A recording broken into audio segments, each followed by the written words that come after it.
Hello everyone, welcome to Abhipedia. I am Roshni Gautam और आज की क्लास में revenue accountant and internal auditor की क्लास में हम बात करेंगे मार्केट एमसीक्यूज के क्वेश्चन से। इससे पहले माइक्रो इकोनॉमी से हमने demand, supply plus micro economy के मिक्स क्वेश्चंस हमने कर लिया है। अब चलते हैं मार्केट की तरफ से जो एक्सपेक्टेड क्वेश्चंस आ सकते हैं उसके बारे में मैं आपको बताऊंगी।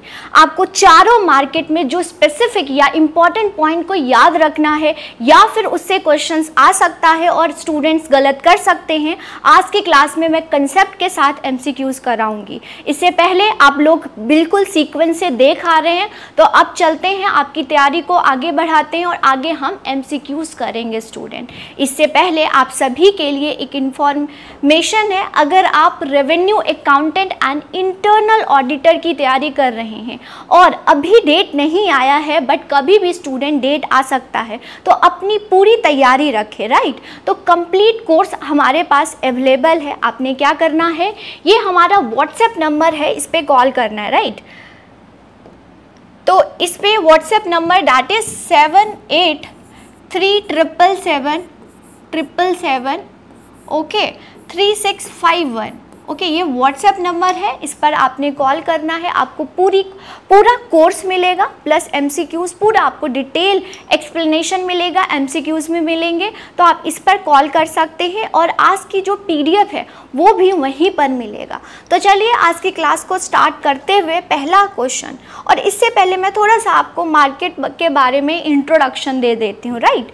क्या है मार्केट? तो बेसिकली मार्केट क्या होता है स्टूडेंट? एक प्लेटफॉर्म होता है, जैसे कि आपको कुछ खरीदना है तो कहीं तो जाओगे ना, राइट। तो मार्केट एक प्लेस होता है, एक प्लेटफॉर्म होता है जिसको बायर और सेलर होता है। बायर जो खरीदना चाहता है और सेलर जो बेचना चाहता है, दोनों मिलते हैं एंड जब वो बायर जो है अपनी यूटिलिटी को सेटिस्फाई करता है मार्केट, तो वही प्लेटफॉर्म है जहां बायर और सेलर दोनों मिलते हैं, राइट। अब देखिए जो मार्केट होता है वो कितने प्रकार के हैं। तो first that is perfect competition market and second is imperfect competition market. Okay, ये बोला जाता है एग्जिस्ट नहीं करता है perfect competition.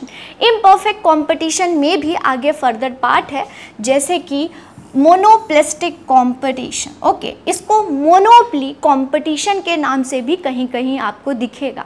Second is monopoly है and then other is oligopoly market. Oligopoly में भी क्या होता है, डुओपॉली मार्केट। ये दोनों अलग नहीं है स्टूडेंट, याद रखिएगा।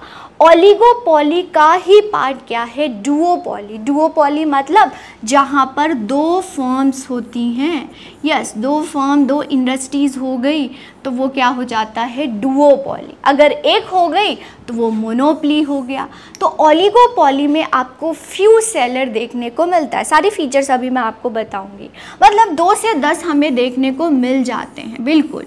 ओके, यहाँ पर मोनोप्लिस्टिक में लार्ज होते हैं, इसमें भी लार्ज होता है। तो ये हमारा मार्केट का ये इतने प्रकार के होते हैं। तो perfect competition and imperfect competition में इम्परफेक्ट में मोनोप्लिस्टिक, मोनोपली, ओलिगोपॉली। ओलिगोपॉली का ही पार्ट क्या होता है, डुओपॉली, जिसमें 2 इंडस्ट्रीज या 2 फर्म आपको देखने को मिलते हैं। अब चलिए थोड़ा सा फीचर्स देख लेते हैं सबके, तो आपको इससे क्वेश्चन सॉल्व करने में हेल्प मिलेगी। तो चलते देखते हैं। पहला is number of seller. Number of seller क्या होते हैं, परफेक्ट कंपटीशन में लार्ज होते हैं। सेलर की बात कर रहे हैं मतलब बेचने वाला, राइट, लार्ज होते हैं। मोनोप्लिस्टिक में भी लार्ज होते हैं। मोनोपली में 1 सेलर होते हैं। अच्छा, आप मुझे बताओगे जब 1 बायर होगा तो कौन सा मार्केट होगा, कमेंट सेक्शन में जरूर बताएंगे। फिर से क्वेश्चन समझिए या सुनिए। जब 1 बायर होंगे, अगर 1 सेलर होगा दैट इज ओके, मोनोपली होता है। लेकिन 1 जब बायर होगा तो वो कौन सा मार्केट होता है, कमेंट सेक्शन में लिखिएगा, मैं देखूंगी कि कौन कौन लिख रहे हैं, राइट। ओलिगोपॉली, इसमें बताया था मैंने, फ्यू होते हैं। फ्यू मतलब काउंट कर सकते हो, इनफाइनाइट नहीं, फाइनाइट होते हैं, मतलब काउंट कर सकते हो कितना, 2 से 10 के बीच में होते हैं, राइट। फिर बात करते हैं प्रोडक्ट जो गुड्स होता है और सर्विसेज होता है उसका नेचर क्या होता है। ओके, तो होमोजीनियस को आइडेंटिकल भी बोल देते हैं और सेम भी होता है। इसमें प्रोडक्ट डिफरेंशिएटर मतलब कि एक ही प्रोडक्ट के अलग अलग होंगे, राइट। एक शैम्पू है उसके कितने सारे वेराइटी हैं, बहुत डिफरेंशिएटेड प्रोडक्ट होता है। फिर यहाँ पर मोनोपोली में होमोजीनियस भी हो सकता है और डिफरेंशिएटेड भी हो सकते हैं, आइडेंटिकल भी हो सकते हैं और हेट्रोजीनियस। ओके, डिफरेंशिएटेड को हम हेट्रोजीनियस के नाम से भी जानते हैं। सेम ओलिगोपॉली में भी होमोजीनियस और डिफरेंशिएटेड मतलब हेट्रोजीनियस भी देखने को मिलता है। अब मैं थोड़ा सा बताती हूँ स्टूडेंट, होमोजीनियस में क्या होता है। जब होमोजीनियस होता है तो जो फर्म अपना एक्शन करता है या रिएक्शन करता है वो अपने राइवल के फर्म को देखते हुए करता है। जब डिफरेंशिएटेड होता है तो वो मोनोपोली इंजॉय करता है, राइट। जब होमोजीनियस गुड्स होगा तो अपने राइवल फर्म के एक्शन को देखते हुए फर्म रिएक्शन करेगा। जब डिफरेंशिएटेड होगा तो वो मोनोपोली प्राइस को इंजॉय करता है, इसीलिए इसको पार्शियल कभी कभी बोल देते हैं, पार्शियल क्या मोनोपोली, किसमें, ओलिगोपॉली में, राइट। फिर आते हैं एंट्री और एग्जिट, मतलब कि अगर एंट्री कब होता है, जब कोई मार्केट में देखेगा बहुत प्रॉफिट हो रहा है तो एंट्री होता है। एग्जिट कब होता है, जब लगता है कि लॉस, कुछ भी नहीं हो रहा है, लॉस हो रहा है मतलब कॉस्ट ज़्यादा हो रहा है, रेवेन्यू कम आ रहा है तो एग्जिस्ट कर लेंगे। तो किसका नेचर कैसा होता है, परफेक्ट कॉम्पिटिशन में फ्री आते हैं, फ्री एंट्री और एग्जिट आते हैं, आना है आओ, जाना है जाओ, नो रिस्ट्रिक्शंस। मोनोपोलिस्टिक कंपटीशन में भी प्री एंट्री और एग्जिट होता है, रिस्ट्रिक्टेड होती हैं, राइट। यहाँ पर मोनोपोली में रिस्ट्रिक्टेड होता है, ओलिगोपॉली में बहुत रिस्ट्रिक्टेड होता है, यहाँ पर कट थ्रो कॉम्पिटिशन्स होती हैं, राइट। नेक्स्ट देखेंगे फर्म डिमांड कर्व, ये याद रखिएगा स्टूडेंट, आगे क्वेश्चंस भी होगा तो इसको जवाब दीजिएगा। अगर फर्म डिमांड कर्व की बात करें तो हर एक मार्केट में डिमांड कर्व कैसा होता है इसको नोट करेंगे। तो परफेक्ट कंपटीशन में परफेक्टली इलास्टिक होता है। परफेक्टली इलास्टिक अगर मैं बनाना चाहूँ तो कैसा बनेगा, परफेक्टली इलास्टिक लाइक दैट, ठीक है। अगर हम देखें मोनोपोलिस्टिक कंपटीशन में तो इलास्टिक होता है, मतलब थोड़ा फ्लैटर होगा। अगर मोनोपोली में देखेंगे तो इन इलास्टिक होता है, मतलब स्टीपर होगा। स्टीपर क्यों होता है, क्योंकि इसमें प्राइस को कंट्रोल होता है। आप देखेंगे कि प्राइस ज़्यादा रेट से चेंज होगा एज कंपेयर टू क्वांटिटी। लेकिन अगर मोनोपोलिस्टिक कंपटीशन में देखेंगे तो यहाँ पर प्राइस कम रेट से चेंज होगा as compared to quantity, right. Oligopoly में इनडिफाइन होता है, इनडिटरमाइन होता है, क्या, डिमांड कर्व। यहाँ पर पता नहीं चलता क्योंकि प्राइस में बहुत ज़्यादा फ्लक्चुएशन होता है। तो यहाँ पर कंडीशंस होते हैं, कोल्यूसिव और नॉन कोल्यूसिव, राइट। कोल्यूड करके अपना प्राइस और आउटपुट डिफाइन कर लेते हैं, या नॉन कोल्यूड करके, जिसमें मॉडल्स पढ़ते हैं, कुर्नॉट मॉडल हो गया, बर्टन मॉडल हो गया, स्टेकलबर्ड मॉडल हो गया, चैम्बरलिन मॉडल हो गया, दैट इज नॉन कोल्यूसिव, मतलब अनडिफाइंड होता है और डिटरमाइन नहीं कर सकते क्योंकि प्राइस बहुत जल्दी फ्लक्चुएट होता है, राइट। चलिए आगे चलते हैं, नेक्स्ट और देख लेते हैं क्या क्या है। ओके, नेक्स्ट अगर हम देखें स्टूडेंट तो slope of the form of demand curve, slope कैसा होता है, हॉरिजॉन्टल मैंने आपको बताया, ये डाउनवर्ड स्लोपिंग होता है बट हाई इलास्टिसिटी होती है। इलास्टिसिटी मतलब change in quantity is greater than change in price. Okay, price में कम चेंज होता है एज कंपेयर टू क्वांटिटी, इसीलिए इसको बोलते हैं हाई इलास्टिसिटी। इसमें मोनोपोली में क्या होता है, लो इलास्टिसिटी, इन इलास्टिसिटी बोल सकते हैं। क्यों, क्योंकि change in price, okay, change in price is greater than change in quantity. Price में ज़्यादा रेट से चेंज होता है as compared to quantity, okay, क्योंकि प्राइस पर बहुत कंट्रोल होता है। ये डिपेंड करता है मॉडल, जैसे कि मैंने आपको बताया, या तो कोल्यूड कर लेंगे या नॉन कोल्यूड करेंगे। तो अपने राइवल फर्म के साथ या तो फॉर्मल एग्रीमेंट कर लेंगे या इनफॉर्मल एग्रीमेंट कर लेंगे।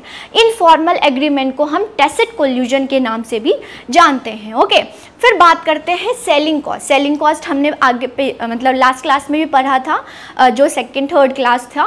तो सेलिंग कॉस्ट क्या होता है स्टूडेंट, एक तो आपका एक्सपेंडिचर कॉस्ट लगता है, राइट। एक्सपेंडिचर मतलब कि आप कोई भी प्रोडक्ट बना रहे हो तो आपको कॉस्ट डालना ही पड़ेगा, लेकिन selling cost is a additional cost. आप एडिशनल कॉस्ट वियर करते हो क्योंकि आपको प्रोडक्ट बेचना है, that is selling cost.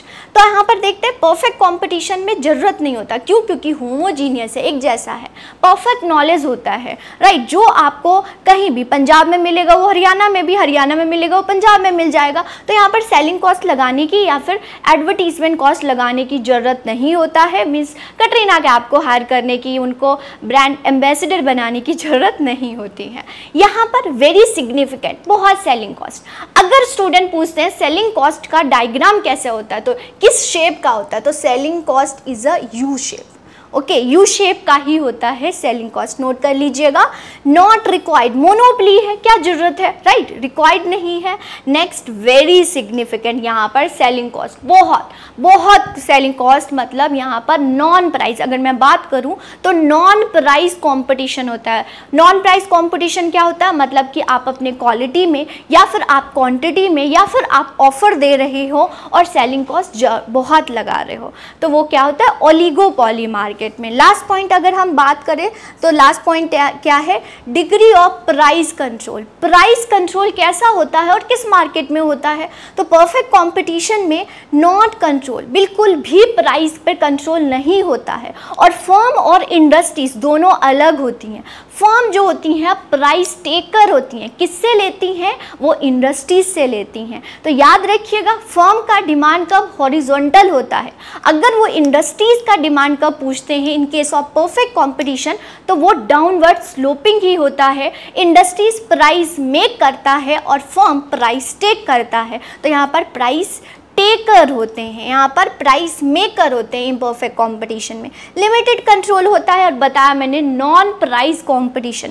Price के अलावा कॉम्पिटिशन्स होती हैं, इस पर फुल कंट्रोल होता है बहुत, बिल्कुल, क्योंकि इन इलास्टिक डिमांड कब है भी पढ़ा हमने, और डिपेंड अपॉन द मॉडल। ये देखेगा कि मेरा राइवल फर्म कैसा कर रहा है और वैसे ही वो रिएक्ट करता है, राइट। तो आपको ओवरव्यू समझ आ गया, दैट इज मार्केट। ओके, अब हम क्वेश्चन करते हैं और कमेंट सेक्शन में आंसर देने की कोशिश करिएगा। चलिए देखते हैं वेरी फर्स्ट क्वेश्चन क्या है। तो क्या क्वेश्चन बोल रहा है, when a perfectly competition industries in long run equilibrium, okay, all firm in the industries, अगर परफेक्ट कंपटीशन है और लॉन्ग रन है तो all firm of in the industries क्या करेंगे, zero economic profit, option 1. Option B is produce a level of output where short run market cost, marginal cost is equal to short run average total cost, right. Marginal यहाँ पर लिख ले, right, marginal cost short run की बात कर रहे हैं, is equal to short run average cost, right. C option देखे, produce a level of output where long run, okay, long run marginal cost is equal to long run average cost, and all of the above are correct. Okay, तो चलिए देखते हैं, यहाँ पर होगा zero economy profit. Long run में perfect competition में normal profit earn करते हैं, क्यों होता है, क्योंकि फ्री एंट्री और एग्जिट ऑफ फर्म्स होती हैं। कैसे, इसको मैं आपको बताती हूँ। होता क्या है कि यहाँ पर सुपर नॉर्मल प्रॉफिट, क्योंकि फ्री एंट्री और एग्जिट है तो फर्म क्या करती हैं, सुपर नॉर्मल प्रॉफिट मतलब प्रॉफिट अर्न कर रही होती हैं, ओके, जिसकी वजह से क्या होती है, एंट्री ऑफ फर्म होती हैं। एंट्री आ गई, एंट्री हो गया, जिसकी वजह से सप्लाई इंक्रीज हो जाता है। सप्लाई इंक्रीज हो गया तो प्राइस रिड्यूस हो जाता है। प्राइस रिड्यूस हो गया तो प्रॉफिट रिड्यूस हो जाएगा। प्रॉफिट रिड्यूस हो जाएगा तो एग्जिट कर देंगे, तो नॉर्मल प्रॉफिट ही अर्न करती हैं। क्योंकि नॉर्मल क्या होता है, फ्री एंट्री एंड एग्जिट होता है, तो परफेक्ट कंपटीशन में जीरो इकोनॉमिक प्रॉफिट ये सिचुएशन होती है, और जीरो इकोनॉमिक मतलब लॉन्ग रन प्रॉफिट अर्न करती हैं, क्या, परफेक्ट कंपटीशन में, राइट। चलिए, और अगर मैं आपको देखूँ परफेक्ट कंपटीशन में बात करें तो लॉन्ग रन में, ओके, लॉन्ग रन में क्या अर्न करती है, normal profit. Okay, monopolistic competition भी नॉर्मल प्रॉफिट अर्न करती हैं। क्यों, ऐसा क्यों होता है, क्योंकि वहाँ पर भी फ्री एंट्री और एग्जिट्स होती हैं। लेकिन मोनोपोली में, राइट, मोनोपोली में बात करें तो क्या अर्न करता है, सुपर नॉर्मल प्रॉफिट। किसमें, लॉन्ग रन में सुपर नॉर्मल प्रॉफिट अर्न करता है कौन, मोनोपोली अर्न करता है। तो इसको भी नोट करेंगे, प्राइस पर कंट्रोल होता है इसको, राइट। चलिए नेक्स्ट बात करेंगे, अगर फीचर की बात करें perfect competition, the very first feature क्या है, large number of buyer and seller होते हैं, होमोजीनियस होता है, मतलब एक आइडेंटिकल प्रोडक्ट होते हैं, परफेक्ट नॉलेज होता है, फ्री एंट्री और एग्जिट होती हैं, जिसकी वजह से जीरो इकोनॉमी प्रॉफिट अर्न करता है firm. Perfect mobility of factors होते हैं। ओके, फैक्टर एक मार्केट से दूसरे मार्केट में इजीली मोबाइल होता है। नो ट्रांसपोर्टेशन कॉस्ट, ज़रूरत नहीं है, हर जगह अवेलेबल है, सेम गुड्स है तो ट्रांसपोर्टेशन कॉस्ट लगाने की क्या ज़रूरत होती है। No selling cost, selling cost नहीं लगता है, एडवर्टीजमेंट कॉस्ट नहीं लगता है। क्यों, क्योंकि होमोजीनियस गुड है। इंडिपेंडेंट डिसीजन मेकिंग, किसी पर डिपेंड नहीं होता है, अपनी मर्जी से प्राइस क्या करेंगे वो डिसाइड करते हैं। बट किससे लेते हैं, वो इंडस्ट्रीज से लेते हैं। तो firm is a price, firm याद रखिएगा, firm, okay, firm is a price taker, किससे लेता है, इंडस्ट्रीज से लेता है। तो फर्म की अगर बात करें, ओके, फर्म की यहाँ पर बात करूँ स्टूडेंट, तो डिमांड कब हॉरिजॉन्टल टू एक्स एक्सिस होता है, और अगर इंडस्ट्रीज़ की बात करें तो वो डाउनवर्ड स्लोपिंग ही होता है। ओके, इंडस्ट्रीज़ की बात करें तो वो डाउनवर्ड स्लोपिंग ही होता है, वो इससे लेता है प्राइस फर्म। ओके, तो फर्म और इंडस्ट्रीज दोनों अलग अलग होते हैं in the case of perfect competition, right. चलिए नेक्स्ट क्वेश्चन मूव करेंगे। अच्छा, ये भी मैं आपको बता देती हूँ। तो यहाँ पर इक्विलिब्रियम क्या होता है परफेक्ट कंपटीशन में, तो शॉर्ट रन में समझिएगा, शॉर्ट रन में perfect competition normal profit earn करेगा, सुपर नॉर्मल प्रॉफिट अर्न करेगा और लॉसेस भी अर्न करेगी, राइट, लॉसेस भी अर्न कर देगा, लॉस भी हो सकता है। ओके, लॉन्ग रन में जीरो इकोनॉमी प्रॉफिट और नॉर्मल प्रॉफिट अर्न करता है। Okay, normal profit, normal profit को कैसे डिफाइन करते हैं, normal profit means AR, average revenue is equal to average cost. Okay, चलिए आगे बात करेंगे नेक्स्ट क्वेश्चन। होप आप सभी को सभी अच्छे से समझ आ रहा होगा। नेक्स्ट क्वेश्चन को मूव करते हैं। नेक्स्ट सेकंड क्वेश्चन है, a seller under the monopoly sell the quantity at higher price, okay, in domestic and large lower price in the other market. Okay, it is the example of. अब जैसे question बोल रहा है आप अपने word में लिख लो, क्या बोल रहा है, जो मोनोपोली है, ओके, वर्ड आ गया, इसको अंडरलाइन कर दीजिए। मोनोपोली क्या करता है, सेल करता है quantity, higher price in, okay, high price, okay, high price in किसमें, डोमेस्टिक मार्केट, सही बात है, and charge lower price in other market. Lower price कहाँ चार्ज करता है, अदर मार्केट में। तो हम बोल देते हैं फॉरेन मार्केट ले लेते हैं एग्जाम्पल के तौर पर। वो कौन सा डिग्री होगा प्राइस डिस्क्रिमिनेशन, तो मोनोपोली में आप प्राइस डिस्क्रिमिनेशन करते हो। देखिए समझिएगा, मोनोपोलिस्टिक कंपटीशन में प्रोडक्ट डिफरेंशिएशन होता है, प्रोडक्ट डिफरेंशिएटेड होता है, लेकिन मोनोपोली में प्राइस डिस्क्रिमिनेशन होता है। ओके, ये है। तो कौन सा होता है, फर्स्ट डिग्री, सेकेंड डिग्री और थर्ड डिग्री, तीन टाइप का ही होता है प्राइस डिस्क्रिमिनेशन और ऑल ऑफ द अबव। ये कंडीशन को कौन सी डिग्री ऑफ प्राइस डिस्क्रिमिनेशन बोलेंगे, तो चलिए देखते हैं यहाँ पर answer, that is third degree. ऐसा क्यों है, अब इसको भी समझ लेते हैं। तो price discrimination, what do mean by price discrimination, कैसे क्या होता है प्राइस डिस्क्रिमिनेशन। प्राइस डिस्क्रिमिनेशन होता है, ये कंसेप्ट हो जो कि प्रोफेसर पिगू के द्वारा दिया गया है। प्राइस जो मोनोपोलिस्टिक होता है, monopolistic charge different price same product और डिफरेंट कंज्यूमर, याद रखिएगा, डिफरेंट कंज्यूमर और different price for the same product. एक गुड है और वो किसी से अलग अलग प्राइस का चार्ज करेगा और अलग अलग कंज्यूमर से करेगा, तो उसको हम क्या बोलते हैं, प्राइस डिस्क्रिमिनेशन। ये डिग्री 3 प्रकार का होता है, first degree price discrimination, second degree price discrimination and third degree. यहाँ पर थोड़ा सा ये हो गया है, बताती हूँ। फर्स्ट डिग्री क्या होता है, यहाँ पर जितना कंज्यूमर पे करना चाहता है उतना ही क्या कर लेता है, मोनोपोलिस्टिक चार्ज कर लेता है उससे।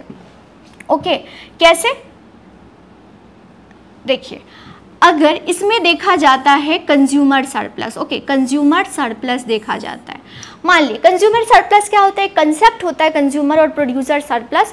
कंज्यूमर सरप्लस वो होता है कंसेप्ट जहां पर जितना कंज्यूमर पे करना चाहता है, विलिंग टू पे, और एक्चुअली पे करता है, उन दोनों के डिफरेंस को हम कंज्यूमर सरप्लस बोलते हैं। लेकिन फर्स्ट डिग्री प्राइस डिस्क्रिमिनेशन में कंज्यूमर सरप्लस क्या होता है, 0। नोट करेंगे, फर्स्ट डिग्री प्राइस डिस्क्रिमिनेशन में क्या होता है, कंज्यूमर सरप्लस 0 होता है। मीन्स जितना कंज्यूमर पे करना चाहता है उतना ही प्रोड्यूसर उससे प्राइस ले लेता है, दैट इज फर्स्ट डिग्री, और इसमें कंज्यूमर सरप्लस इज 0, राइट। ये समझ आ रहा है। सेकेंड डिग्री की बात करें स्टूडेंट, तो ये on the basis of, okay, on the basis of quality, on the basis of quality, on the basis of quantity, on the basis of size, size के बेसिस पर लेता है। आप ज़्यादा क्वांटिटी होलसेल में लेते हो तो प्राइस कम पे करते हैं, आप रिटेल में लेते हो, ओके, तो वो आपसे क्या करता है, हाई प्राइस चार्ज करता है। जैसे एग्जांपल के तौर पर अगर आप 5 क्वांटिटी ले रहे हो तो आपको 2 प्राइस आपको पे करेंगे, और अगर आप 2 क्वांटिटी ले रहे हो तो 5 रुपये पे कर बोलेंगे, आपसे लेंगे। तो that is second degree price discrimination on the basis of quality, on the basis of quantity, on the basis of size. Third degree price discrimination क्या होता है, समझिए। थर्ड डिग्री प्राइस डिस्क्रिमिनेशन मतलब होता है कि ये आपसे group, on the basis of group, okay, on the basis of age, on the basis of demographic आपसे चार्ज करता है। मतलब कि एक पर्टिकुलर ग्रुप से कोई और प्राइस चार्ज करेगा और एक पर्टिकुलर गुड से कोई और प्राइस चार्ज करेगा, that is third degree price discrimination. तो यहाँ पर ग्रुपिज्म तो ही है। अगर हम क्वेश्चन की तरफ मूव करें स्टूडेंट, तो यहाँ पर ग्रुपिज्म है। एक ग्रुप से क्या कर रहा है, हाई प्राइस चार्ज कर रहा है, और दूसरे ग्रुप से लो प्राइस चार्ज कर रहा है। और इस कंसेप्ट को हम डंपिंग के नाम से भी करते हैं, जो कि चाइना करता है, राइट। वो अपने सेम गुड्स के अपने ही डोमेस्टिक मार्केट में हाई प्राइस से बेचता है और वही इंडिया में लो प्राइस पर बेच देता है। इस कंसेप्ट को क्या बोलते हैं, डंपिंग, जो कि WTO रिस्ट्रिक्ट करता है। क्लियर हो गया है। तो ये 3 प्रकार के क्या हैं आपके प्राइस डिस्क्रिमिनेशन। और याद रखिएगा, फर्स्ट डिग्री प्राइस डिस्क्रिमिनेशन में कंज्यूमर सरप्लस 0 होता है। जो कंज्यूमर पे करना चाहता है एक्चुअली प्रोड्यूसर वो ले लेता है, that is consumer surplus 0, okay, equal to 0। ये भी आपसे पूछ सकते हैं, तो ये सब पॉइंट नोट करेंगे। नेक्स्ट क्वेश्चन करेंगे, demand curve under the monopoly. अभी हम बढ़ के आए हैं, चलिए आंसर दीजिएगा। मोनोपोली के केस में क्या होता है demand curve, unitary elastic, in elastic, less elastic, और बोथ बी एंड सी। कैसा होगा डिमांड कर्व, ओके। तो चले एक बार डिमांड कर्व और देख लेते हैं। तो देखिए सारी यहाँ पर कर्व है, क्या है, डिमांड कर्व है। तो ये परफेक्ट कंपटीशन का डिमांड कर्व है, ओके। ये मोनोपोली का है, राइट। मोनोपोली मतलब सिंगल फर्म वाला, सिंगल इंडस्ट्रीज वाला, और ये मोनोपोलिस्टिक कंपटीशन मतलब इलास्टिक। तो मोनोपोली से आपसे पूछा है तो यहाँ पर इन इलास्टिक भी होगा और लेस इलास्टिक भी होगा। It means both B and C होगा, किसी एक को टिक करके मत आइएगा, है ना। क्या होता है, ये इन इलास्टिक कर्व होता है। ये हो गया Q, ये हो गया P, और हम इन इलास्टिक करेंगे। इन इलास्टिक में आप देखिएगा कि change in price is greater than change in quantity. Change, okay, change in price क्या हो रहा है, ओके, चेंज इन प्राइस क्या हो रहा है, ग्रेटर देन हो रहा है। Change in price is greater than change in quantity. क्यों हो रहा है, क्योंकि मोनोपोली जो है उसका प्राइस पर बहुत कंट्रोल होता है, इसीलिए। चलिए नेक्स्ट क्वेश्चन पर मूव करेंगे इसी के साथ। नेक्स्ट क्वेश्चन कौन सा है, ओके। देखते हैं, firm in any market structure should be maximize economy profit where. बहुत इंपॉर्टेंट क्वेश्चन, इसको ध्यान से समझिएगा और क्वेश्चन ट्राई करिएगा। फर्म जो होता है वो ऐसा स्ट्रक्चर है जो कि कहाँ पर मैक्सिमाइज करता है अपनी profit. Price is equal to marginal cost, price को हम AR भी बोलते हैं, ठीक है। Total revenue is maximize, average total cost is minimize, marginal revenue is equal to marginal cost. Maximize कहाँ करेगा, तो इसकी कंडीशंस है स्टूडेंट, इक्विलिब्रियम की कंडीशंस है। तो चलिए एक बार नज़र डाल लेते हैं the condition of the equilibrium कौन कौन सी होती हैं। एक होता है MR MC अप्रोच, MR और माइनस MC अप्रोच, माफ़ कीजिएगा MR equal to MC approach, और TR माइनस TC अप्रोच, दो अप्रोच होते हैं।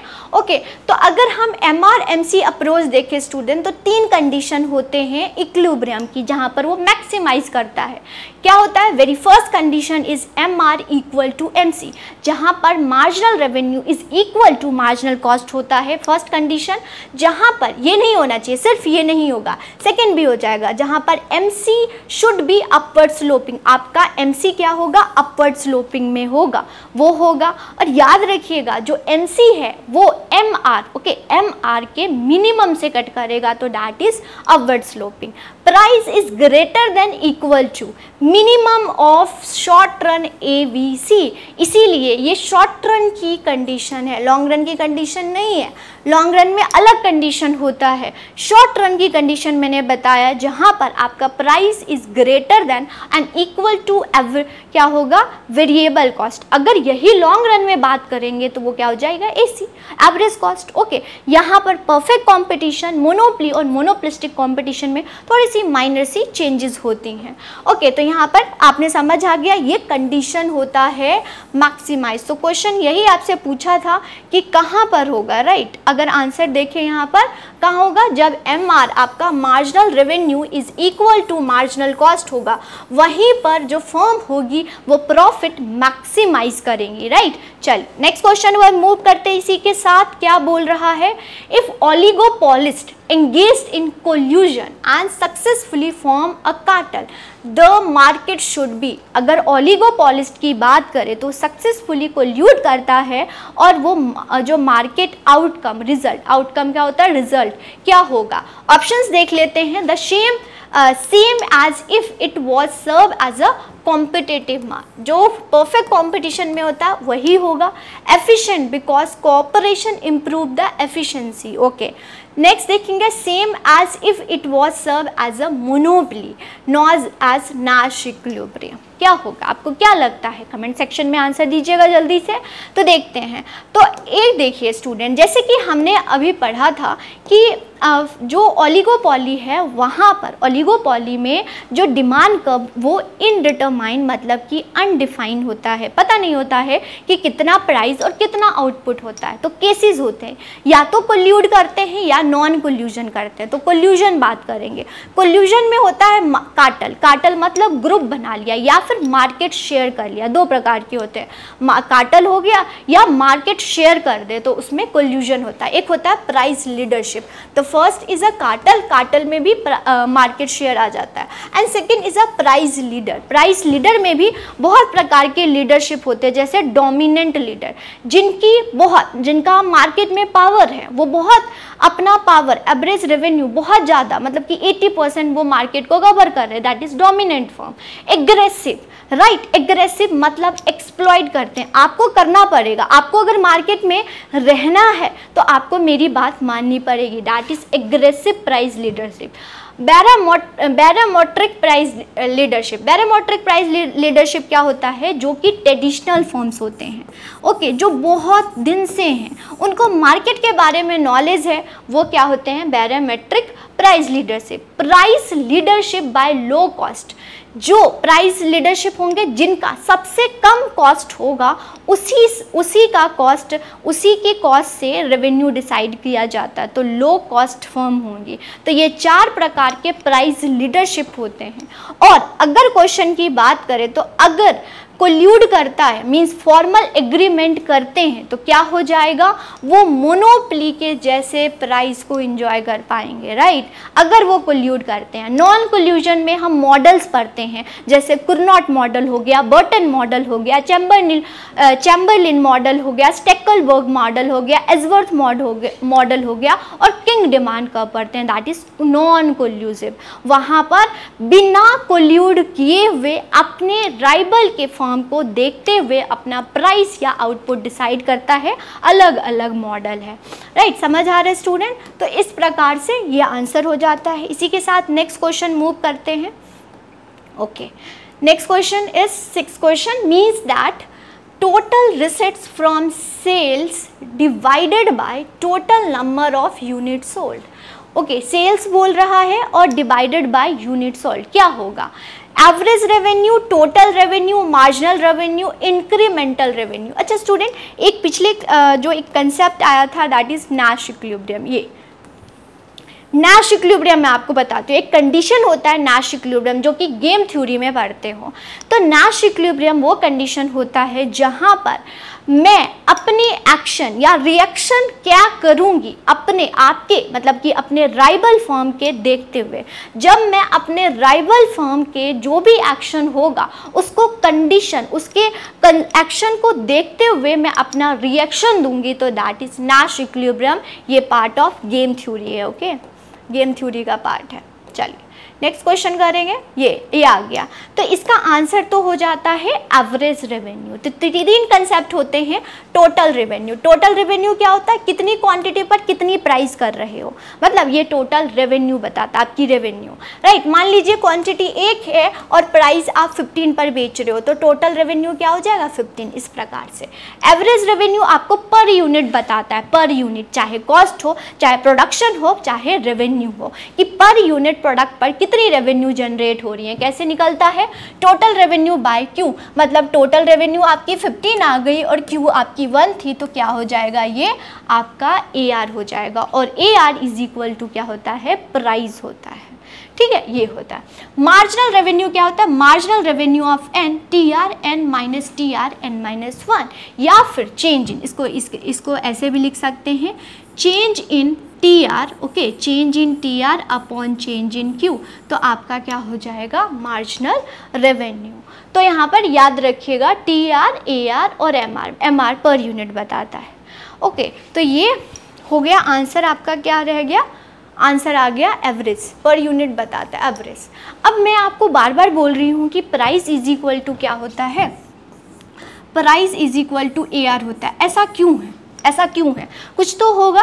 तो हमें पता है student TR, okay, TR is equal to क्या होता है, P इंटू Q, ये हमें पता है। ओके, AR क्या होता है, AR is equal to TR upon Q होता है। चलो ये भी हो गया। TR को मैं ऐसे लिख सकती हूँ, TR को मैं ऐसे लिख सकती हूँ P into Q, okay, P into Q लिख सकती हूँ और Q लिख सकती हूँ। तो अगर Q कट गया तो मतलब AR is equal to P हो गया ना, इसीलिए हम क्या बोलते हैं, AR is equal to P, revenue, price is equal to average revenue. Clear हो गया। चलिए नेक्स्ट क्वेश्चन पर। हाँ, एक और स्टूडेंट, अगर डायग्राम की बात करें तो देखिए परफेक्ट कंपटीशन में क्या रिलेशन होता है और इम्परफेक्ट कंपटीशन में क्या रिलेशन होता है। अगर रिलेशन बात करें TR, AR और MR, परफेक्ट कंपटीशन में जो TR होता है वो होता है inverse U shape, okay, inverse U shape होता है। और अगर ओके, एक मिनट स्टूडेंट, एक मिनट, ये थोड़ा सा गड़बड़ हो गया। ये हो गया इम्परफेक्ट कंपटीशन और ये होगा परफेक्ट कंपटीशन। ठीक है, इसको चेंज कर लीजिएगा। तो अगर हम देखें इम्परफेक्ट कंपटीशन में तो TR क्या होगा, इनवर्स U शेप होगा, नोट करेंगे। और क्या होगा, AR और MR क्या होगा, डाउनवर्ड स्लोपिंग, क्या होगा, डाउनवर्ड स्लोपिंग होगा। और TR इनवर्स U शेप होंगे। परफेक्ट कंपटीशन में TR अपवर्ड स्लोपिंग होगा और AR और MR इक्वल बराबर होते हैं। और क्या होता है, AR horizontal to X axis होता है। ओके, तो देखिए स्टूडेंट, जो MR होता है वो क्या होता है, हाफ ऑफ, बिल्कुल मिडल से पास होता है, हाफ ऑफ AR। ओके, तो AR क्या हो जाएगा, AR is equal to double of MR। ठीक है, तो ये सारे कंसेप्ट आपको पता होना चाहिए। ऐसे कंसेप्ट अगर आप डीपली करते हो तो अच्छे से आप क्वेश्चन कर पाओगे। चलिए नेक्स्ट क्वेश्चन पर मूव करते हैं इसी के साथ। Which of the following will create a natural monopoly in the market. एक कंसेप्ट आता है मोनोपली। मैं आपको स्टूडेंट बताती हूँ, मोनोपली को सरकार या गवर्नमेंट रिस्ट्रिक्ट करती है, मोनोपली नहीं हो, जिसके लिए MRTP एक्ट जो कि 1969 में आया और अभी है CCI competition commission of India, ये आया हुआ है 2002 में। तो ये नहीं होना चाहिए, लेकिन नेचुरल मोनोपली को रिस्ट्रिक्ट नहीं करती हैं गवर्नमेंट। क्या होता है, यहाँ पर ऑप्शंस देखते हैं। ऑप्शन ए है technology that help a firm to produce at lower average cost than the 2 or more firm. Second option है requirement for the government license before a firm can sell the product और services. C options है the ownership all the available unit that are required for the raw material, any exclusive right granted to the firm for the supplying a product or services. What do you mean by natural monopoly? Okay, क्या होता है? तो देखिए monopoly तो आपको पता है single seller होता है और वो प्राइस को एक्सप्लॉइट करता है और गवर्नमेंट भी उसको रिस्ट्रिक्ट करती है, जिसके लिए रूल्स रेगुलेशंस बनाती हैं। लेकिन नेचुरल मोनोपली वो मोनोपली होता है जो कि लार्ज स्केल पर प्रोडक्शन करता है, जिसकी वजह से लार्ज स्केल पर प्रोडक्शन करता है, जिसकी वजह से उसकी long run AC long run average cost कम हो जाता है और वो इकोनॉमीज ऑफ स्केल जनरेट करता है। जैसे इलेक्ट्रिसिटी हो गया, वाटर सप्लाई हो गया, ये दैट इज नेचुरल मोनोपली। तो आंसर ए हो जाता है, दैट इज जब वो टेक्नोलॉजी करता है जिसकी वजह से lower average cost, large production करता है, रिसर्च एंड डेवलपमेंट करता है, टेक्नोलॉजी करता है, जिससे कॉस्ट कम हो जाती है। सोचा होगा कि इलेक्ट्रिसिटी कम रेट पर क्यों मिलता है ना, ऑन एन एवरेज अगर हम देखें तो कम रेट पर मिलता है। क्यों, ऐसा क्यों? क्योंकि वो सरकार, क्योंकि लार्ज स्केल पर प्रोडक्शन गवर्नमेंट कर रही है, जिससे कॉस्ट कम हो जाता है, तो इसी वजह से उसको हम नेचुरल मोनोपली बोलते हैं। तो ये डेफिनेशन है, इसको देख लीजिएगा। सिंगल फॉर्म एंटायर मार्केट से लोअर प्राइस पर करता है और ये significant economies of scale. Economies of scale ये होता है जब आप लार्ज स्केल ऑफ प्रोडक्शन करते हो तो आपकी जो मार्जिनल कॉस्ट होता है वो कम होता है as compared to average cost. Okay, उसको बोलते हैं economies of scale. Economies of scale internal भी हो सकता है, एक्सटर्नल भी हो सकता है, और वही होता है डिस इकोनॉमीज ऑफ स्केल, वो भी इंटरनल हो सकता है, एक्सटर्नल हो सकता है। ओके, आपको पढ़ना है, कमेंट सेक्शन में लिखिएगा, हम आपके लिए लेके आएंगे। चलिए नेक्स्ट क्वेश्चन पर। ओके, तो यहाँ पर यहीं पर आज हमने इतने क्वेश्चन किया है, और भी मैं क्वेश्चन न्यू कंसेप्ट में आपके लिए लेके आऊँगी। तो स्टूडेंट अगर revenue accountant and internal audit की तैयारी कर रहे हैं और पूरा कोर्स बाय करना चाहते हैं तो क्या करना है, व्हाट्सएप नंबर पर अभी कॉल करना है। पूरा आपको मिलेगा 7837773651, इस पे आपने कॉल करना है और आपको पूरा कोर्स, डिज़ाइन कोर्स है, क्लासेस होंगे, MCQs होगा, चैप्टर वाइज होगा, राइट, डिटेल एक्सप्लेनेशन होगा। कोई भी डाउट होता है, कोई भी सजेशन होता है, कमेंट सेक्शन में लिखिएगा। कोई भी टॉपिक ऐसा लग रहा है कि आपको हार्ड लग रहा है तो कमेंट सेक्शन में ज़रूर लिखिएगा, हम आपके लिए लेके आएंगे। आज की क्लास को हम यहीं पर एंड करते हैं, नेक्स्ट क्लास में मिलूंगी नए क्वेश्चन के साथ। पढ़ते रहिए, तैयारी करते रहिए, कभी भी एग्जाम्स हो सकता है। Thank you.